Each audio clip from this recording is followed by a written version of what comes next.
আসসালামু আলাইকুম। প্রিয় দর্শক, অন্য মঞ্চের আলাপচারিতায় আপনাদের সকলকে আমন্ত্রণ জানাচ্ছি।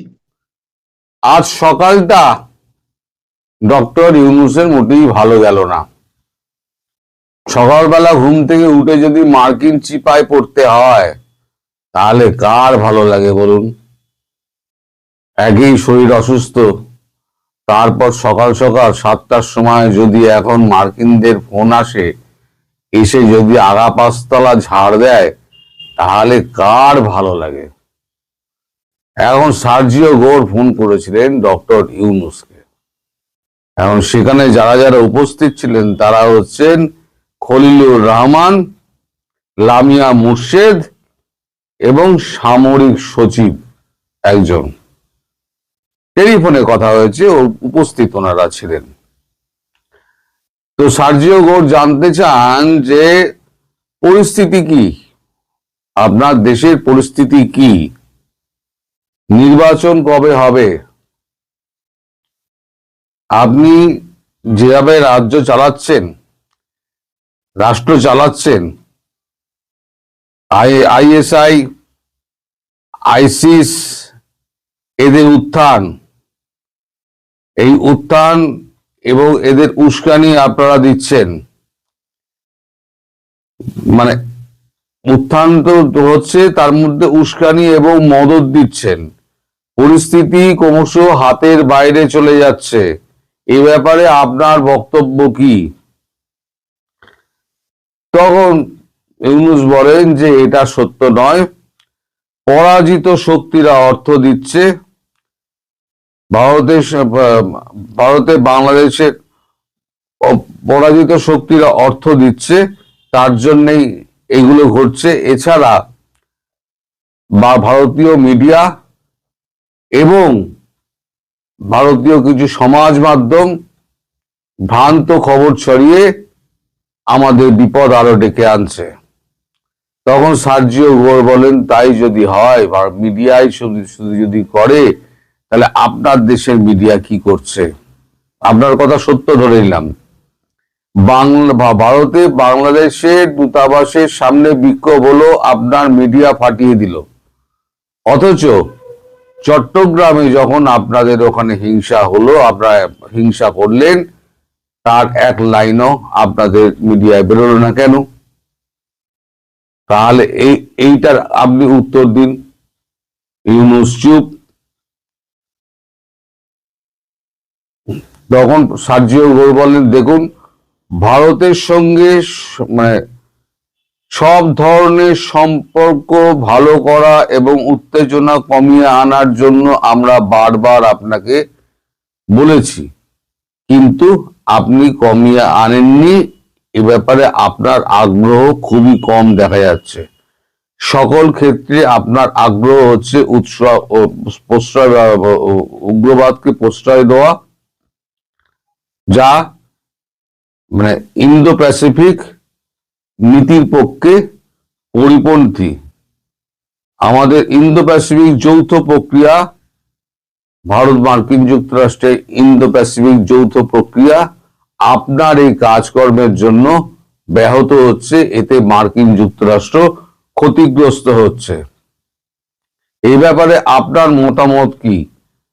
তখন ইউনূস কোনো কথা বলেননি, চুপ করে থাকেন। ইউনূসের কোনো কথা নেই।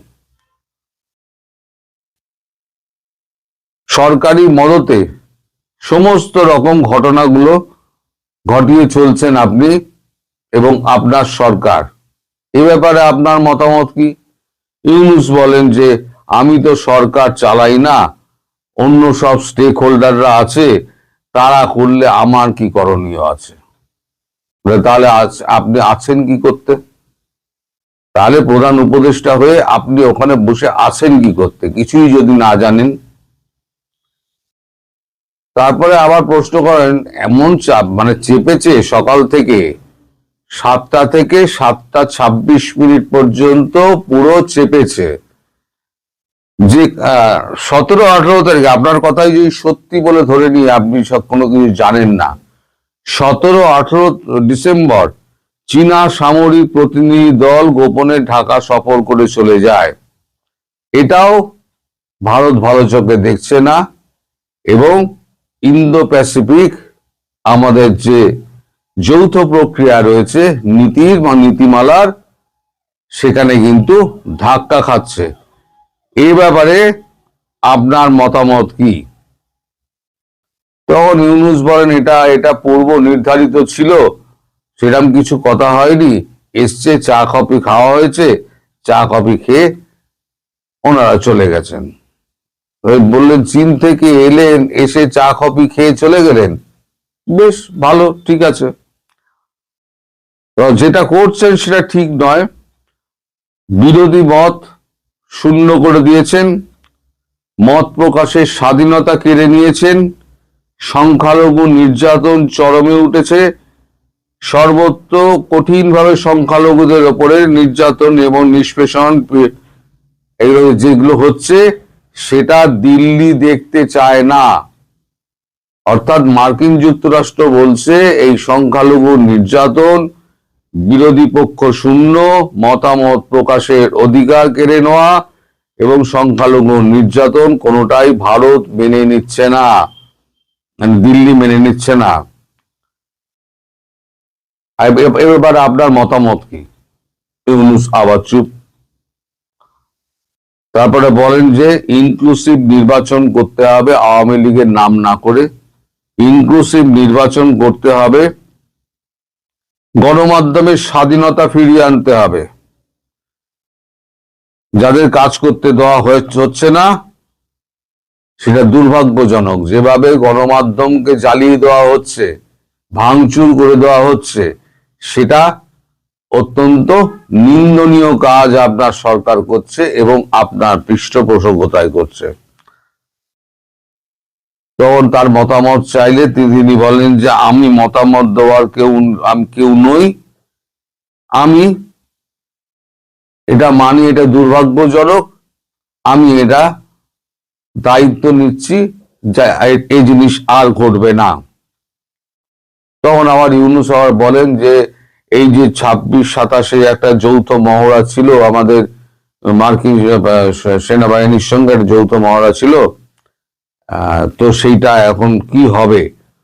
তখন বলছে ইন্দো প্যাসিফিকের ওপরে এত চাপ আপনারা দিয়েছেন সেই নীতির ওপরেতে, তারপর সামনে বড়দিন, এইগুলো সামলাতে গেলে আমাদের সময় লাগবে, ফলে আমরা এখনই এইটা নিশ্চিত করতে আপনাকে পারছি না।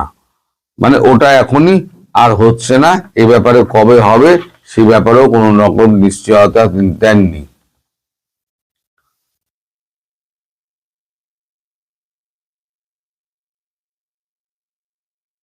তখন ইউনূস বলেন ঢাকা এবং ওয়াশিংটন ডিসি এই বছরে 4টি নন ডিসক্লোজার এগ্রিমেন্ট করেছিল, সেগুলো আমরা সমস্ত স্বার্থ দিয়ে আঁকড়ে ধরে রেখে দিয়েছি।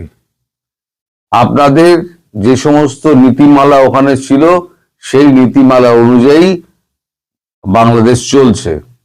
তখন সার্জিও গোর একটু রেগে যান এবং একটু রেগে গিয়ে বলেন এই যে আপনার নন ডিসক্লোজার এগ্রিমেন্ট ছিল, এই নন ডিসক্লোজার এগ্রিমেন্টে এমন কোথাও কি কিছু লেখা ছিল যে আপনারা এখানে সন্ত্রাসবাদকে কায়েম করবেন, আপনারা মত প্রকাশের স্বাধীনতা দেবেন না, আপনারা রাজনৈতিক দলগুলোকে আপনারা জেলে পুরে দেবেন, অহেতুক মামলা দিয়ে লোককে আপনারা হ্যারাস করবেন, এইগুলো কি নন ডিসক্লোজার এগ্রিমেন্টে লেখা ছিল? ছিল না, কিন্তু আপনারা করছেন। যেটা নন ডিসক্লোজার এগ্রিমেন্টে আছে সেই নন ডিসক্লোজার এগ্রিমেন্ট অবধি কাজ করুন, সেটা নিয়ে আমরা কোনো প্রশ্ন তুলছি না, কিন্তু এই যে যে জিনিসগুলো আমরা বলছি সেগুলোকে এড়াবার চেষ্টা করবেন না। ইউনূস বলেন আগেও চেয়েছি, এখনো ভারতবর্ষের সঙ্গে আমরা যোগাযোগ করতে চাইছি, কিন্তু নরেন্দ্র মোদী প্রধানমন্ত্রী তিনি আমাদের সঙ্গে কোনো রকম যোগাযোগই করছেন না এবং আমাদের কোনো ফোনের উত্তরও দিচ্ছেন না। তখন সার্জিও গোর বলেন আপনারা এমন জায়গায় নিয়ে গেছেন সম্পর্কটাকে, এই সম্পর্কটা এখন বিষিয়ে গেছে, এখান থেকে উন্নতি পাওয়ার মানে সম্পর্ক উন্নয়নের ব্যাপারে আপনাদের অনেক বেশি এগিয়ে আসতে হবে এবং সচেষ্ট হতে হবে, এবং এটা সময় সাপেক্ষ ব্যাপার। ইমিডিয়েটলি কাজ শুরু করুন, তাহলে সবকিছুই ঠিক হয়ে যেতে পারে। সার্জিও গোপ আরো বলেন,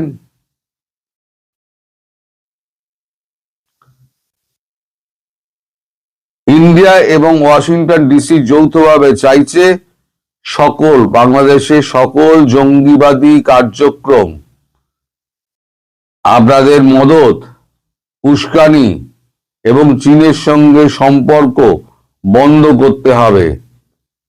এই ফোন যে করছি, এই ব্যাপার নিয়ে এইটি কিন্তু শেষ ফোন বলে ধরে রাখবেন। মানে এরপরে এই ব্যাপার নিয়ে আমি আর কিছু বলবো না। অবিলম্বে সংখ্যালঘু, বুদ্ধিজীবী, রাজনৈতিক ব্যক্তি, সংবাদকর্মী, তারপরে এদেরকে মুক্ত করতে হবে। ট্রাইব্যুনালে যে সমস্ত আইটিসি ট্রাইব্যুনালে যে সমস্ত কেসগুলো করা হয়েছে, সেই আইটিসি ট্রাইব্যুনালকে বন্ধ করে দিতে হবে। বিগত সরকারের গুরুত্বপূর্ণ যে সমস্ত ব্যক্তি আছে এবং বিগত সরকারের যত গুরুত্বপূর্ণ মানে রয়েছে, কর্মী রয়েছে, তাদেরকে অবিলম্বে মুক্তি দেওয়ার দাবি মার্কিন যুক্তরাষ্ট্র এবং ভারত যৌথভাবে চাইছে। শুধু তাই নয়, সবাইকে নিয়ে ইনক্লুসিভ নির্বাচনের ব্যবস্থা করতে হবে। ভারত এটা চাইছে, মার্কিন যুক্তরাষ্ট্র এটা চাইছে। আর যেটা হচ্ছে ল অ্যান্ড অর্ডার, এগুলোকে ঠিক করতে হবে। যদি এটা না পারেন, অন্যথায় মানে otherwise dot dot dot dot বলে উনি চুপ করে যান। আদারওয়াইজ কি হতে পারে এবার ইউনূস বুঝে নিন। তাহলে ইউনূস যে সারাক্ষণ বলে যান আমি জানি না, আমি করিনি, আমি শুনিনি, অন্যরাই করেছে, এই সমস্ত যুক্তি আর সার্জিও গোর মানতে চাননি। উনি বলেন আজকালের মধ্যে একটা বৈঠক করে আমরা এ ব্যাপারে ইতিবাচক সিদ্ধান্ত নেব। তখন সার্জিও গোর বলেন, যাই করুন তাড়াতাড়ি করবেন, আমাদের হাতে বেশি সময় নেই। আমাদের কথা যদি না শোনেন, তার উপযুক্ত ফল আপনাকে ভুগতে হবে, এবং সেটা কিন্তু খুব বেশি দূরে নয়। আপাতত আমরা এখানে কথা শেষ করছি। দ্বিতীয়বার এই বিষয় নিয়ে আমি আপনার সঙ্গে কথা বলবো না। মার্কিন যুক্তরাষ্ট্র তার মতো করে চলবে, এবং তাতে আপনার বিপদের সম্ভাবনা, আপনার এবং আপনার সরকারের বিপদের সম্ভাবনা বাড়বে বলে তারা করে ফোন রেখে দিয়েছেন। এটা হলো গিয়ে সকালবেলা থেকে মানে 7টা থেকে 7:26 অব্দি যে বৈঠক হয়েছে, তার নির্যাস আপনাদেরকে বললাম। এর মধ্যে যদি কোনোটা সত্যি কোনোটা মিথ্যে প্রমাণিত হয়, আমার নামে মামলা করে দিন, রিপোর্ট করে দিন, আমার নামে ইউটিউবে রিপোর্ট করে দিন। বেকার বেকার আমার কমেন্টে লিখবেন না। আগে ভালো করে জানুন, এর সত্য মিথ্যা জানুন। যেখান থেকে আমরা জানতে পেরেছি এর এক বর্ণ মিথ্যা কথা নেই, এখানে সব হচ্ছে সত্যি কথা। আজকে এতক্ষণে তো আপনারা চিন্তা করছেন যে হঠাৎ করে আমি হেডলাইনে কি লিখলাম বা আমার কি ব্যানার দিলাম, যে ভারত বলেছে কোন শত্রু দেশের কাছে জননেত্রী শেখ হাসিনাকে ফেরত দিবেন না। হ্যাঁ, আপনারা ঠিকই শুনছেন। এই ঘোষণাটি আপনারা হয়তো 2-1 দিনের ভেতরেই ভারতের পররাষ্ট্র মন্ত্রণালয়ের মারফত হয়তো শুনে যাবেন। তবে ওনারা গতকালকেই এই সিদ্ধান্ত নিয়ে নিয়েছেন। এই সিদ্ধান্ত নেওয়ার পেছনে আসলে কারণ বা যুক্তি কি, সেটা হয়তো আপনারা অনেকেই চিন্তা করছেন যে কিভাবে ভারত বলে, যেহেতু ভারত এবং বাংলাদেশের মধ্যে একটা চুক্তি আছে যে কারো বিরুদ্ধে মামলা হলে বা ওয়ারেন্ট হলে আপনার কোনো প্রমাণপত্র দেখানো লাগবে না, এক দেশ আরেক দেশের কাছে বন্দি প্রত্যাপন চুক্তির আঙ্গিকে এদেরকে ফেরত দিবেন। হ্যাঁ, এই চুক্তিটা আছে, তবে এই চুক্তিটার পেছনে মানে এইটার হচ্ছে যে ফার্স্ট পার্ট, এটার সেকেন্ড থার্ড ফোর্থ পার্টের মধ্যেই আরেকটা জায়গায় আছে যেখানে লেখা আছে যদি কোনো দেশ দেখে যে একজন লোককে ফেরত দেওয়ার পরে তার প্রাণ চলে যেতে পারে, তাকে হত্যা করা হতে পারে, তাকে মেরে ফেলতে পারে, তাহলে সেইখানে ফেরত দেবেন না। এই একটা জিনিসই যথেষ্ট শেখ হাসিনাকে বাংলাদেশের কাছে ফেরত না দেওয়ার জন্য। এখন দেখেন আমাদের এই বাংলাদেশের ইন্টারিম গভর্নমেন্ট, এই যে আসিফ নজরুল সেও গতকালকে বলেছে যে হ্যাঁ আমরা ভারতকে বলছি যে শেখ হাসিনাকে ফেরত দেন, ওনাকে এনে আমরা বিচার কার্য সম্পন্ন করা হবে, ফাঁসির দড়িতে ঝুলাইতে হবে, আমরা ফেরত চাই। এগুলো হচ্ছে বারবার নোটিশ। এগুলো মানে হচ্ছে যে ওই রাস্তায় গুলিস্তানে যে ওষুধ বিক্রি করে না, ওদের মতো অবস্থা। আবার আজকে ওই যে আইসিটি ট্রাইব্যুনালের যেই প্রধান নুনুপতি শানা উকিল, উনিও বলেছেন 2টি আইনে ভারত থেকে আমরা শেখ হাসিনাকে ফেরত নিয়ে আসবো। ওই শিশির মনির মনে হয় না ওই হারামজাদার নাম। তো এগুলো জামাতি উকিল, তো মাথায় তো বুদ্ধি নাই। মাথায় কোনো বুদ্ধি আছে? কোনো বুদ্ধি নাই। যারা কয় যে 18 কোটি মানুষের নামাজের সওয়াব পাওয়া যাবে খালি পাল্লায় ভোট দিলে, যারা বলে আবার ওই যে পূজা আর রোজা একই জিনিস, তাদের মাথায় যে বুদ্ধি নেই এটা বুঝেন। তাদের মাথায় বুদ্ধি থাকবে কিভাবে? কারণ ছোটবেলা থেকে তো যে পায়ুপথে যুদ্ধ করতে করতে, ওই পায়ুপথ আর পানিপথ মনে করেন না, পায়ুপথ মানে ওই যে আমার এক ছেলে ছিল আমাদের সাথে, তো ও বলতো যে গুয়ের টাঙ্কি পরিষ্কার করে এরা, নোয়াখালী ফলা এরা তো গুয়ের টাঙ্কি পরিষ্কার করে।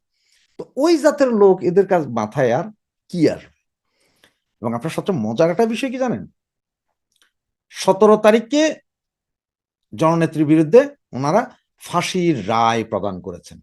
মিষ্টি খাওয়াইতে যায় গোলাগুলি, আরেকজন ফাঁসির দড়িতে ঝুলানোর অভিনয় করতে নিজেই ফাঁসি খেয়ে। দেখলো যে আল্লাহর যে ইশারা, এটা এরা বুঝে না যে তোরা এইভাবে মরে যাবি, শেখ হাসিনার কিছু হবে না।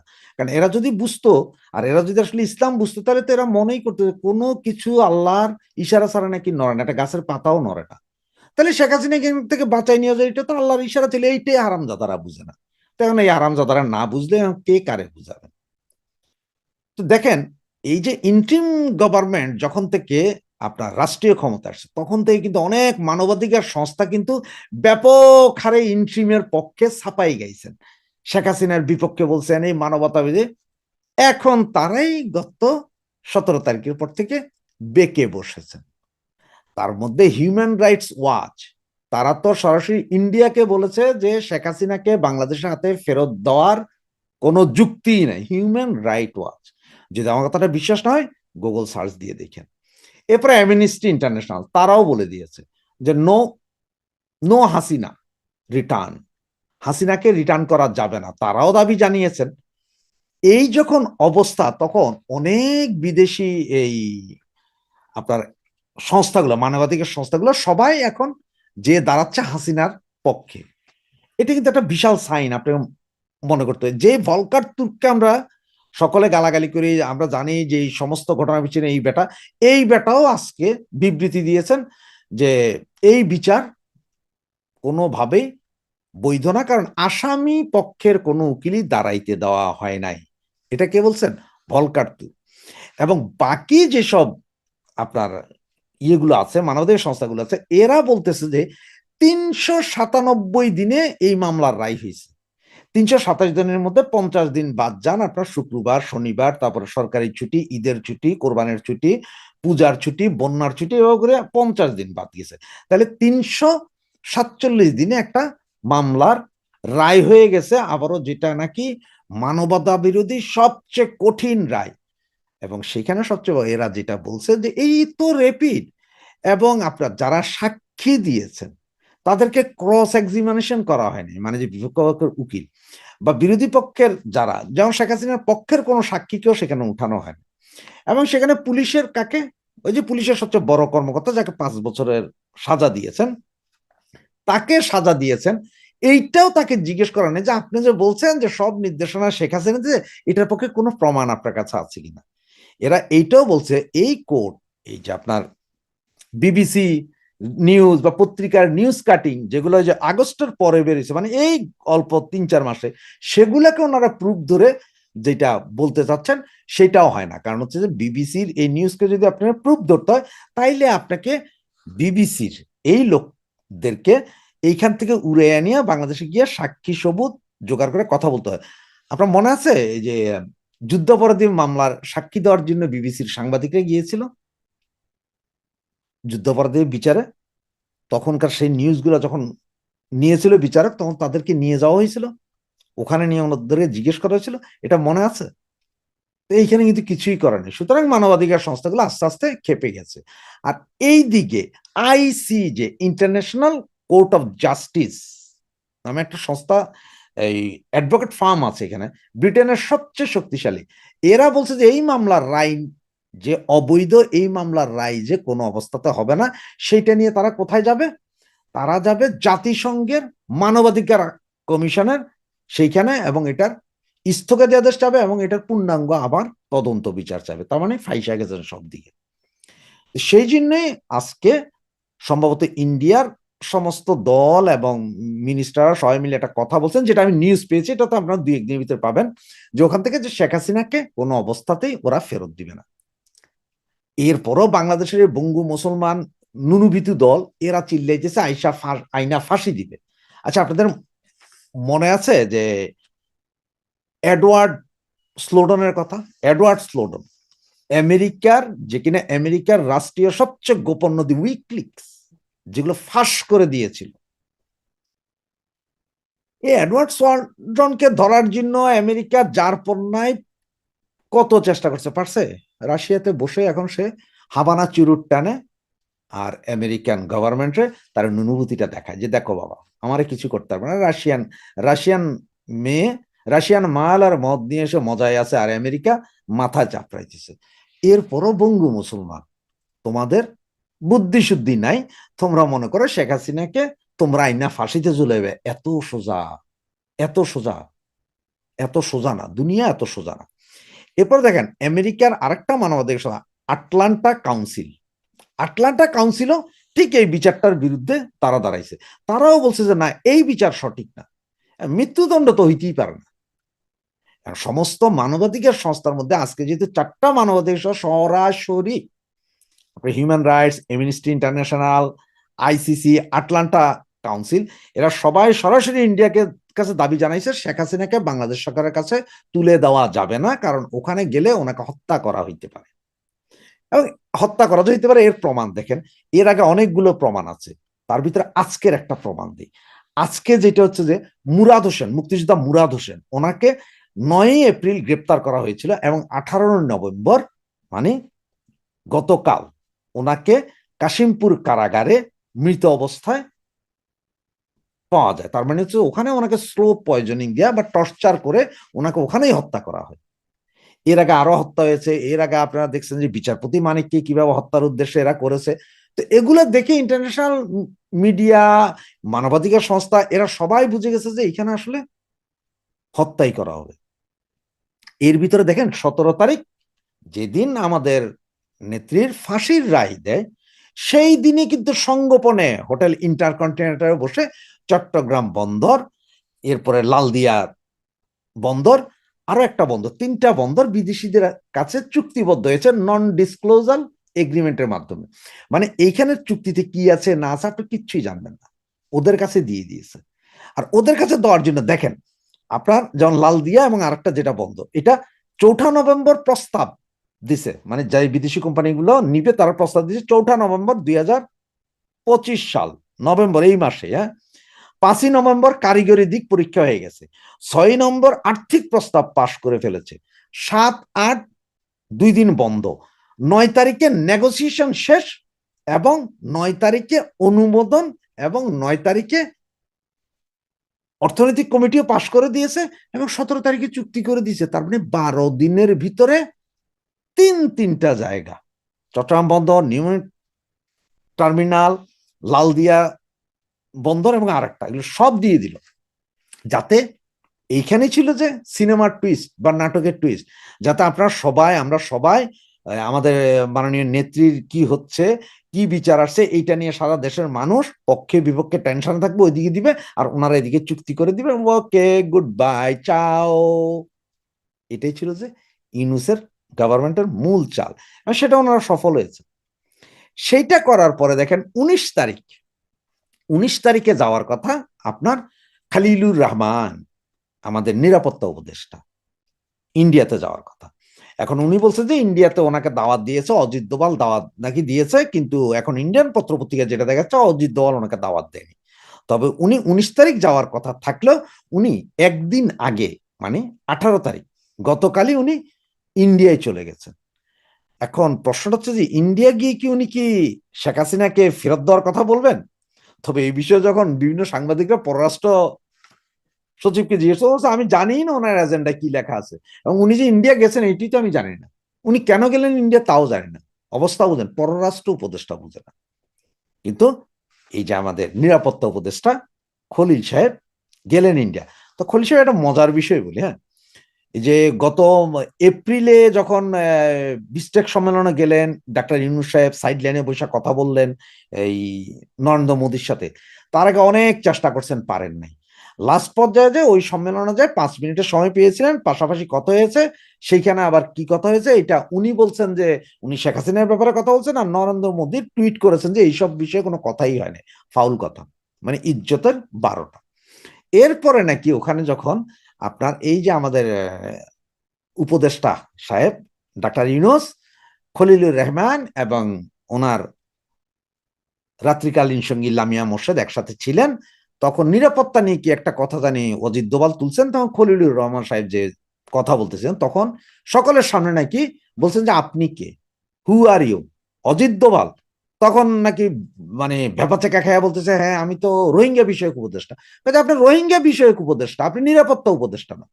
সুতরাং আমি নিরাপত্তা উপদেষ্টা বা স্বরাষ্ট্র মন্ত্রণালয় কারো থেকে কথা শুনতে চাই, আপনার মতো লোকের কাছ থেকে না। এই অপমান সহ্য করতে না পেরে ওনারা আসার পরে গত এপ্রিলে ওনাকে নিরাপত্তা উপদেষ্টায় উন্নীত করছেন। মানে এখন আপনিও নিরাপত্তা উপদেষ্টা, অজিত দোভালও নিরাপত্তা, দুইজনের পজিশন সমান। এটা বাইঞ্চত এরা বুঝেই না যে অজিত দোভাল আর তুরা হয়েছে যে কুত্তার বাচ্চা, এর চেয়ে ভালো কিছু না। ওই যে একটা বলে না, একটা গ্রাম্য ভাষায় কথা আছে, খন্ডে আসমানত তারা আর খন্ডে জৈনুন নারা, বা খন্ডে ফুন্দর ফোরা, মানে আসমানের তারা আর ফন্দের ফোরা। তো এই অজিত দোভাল আসমানের তারা, আর খলিল বেটা তুমি এসেছে পাসার ফোরা। তো চেষ্টা করে দেখুক। এখন তো ইন্ডিয়া তো সিদ্ধান্ত নিছে যে শত্রু দেশ, বাংলাদেশের শত্রু দেশ হিসেবে চিহ্নিত করছে, যে এই দেশে আনে যায় কিনা।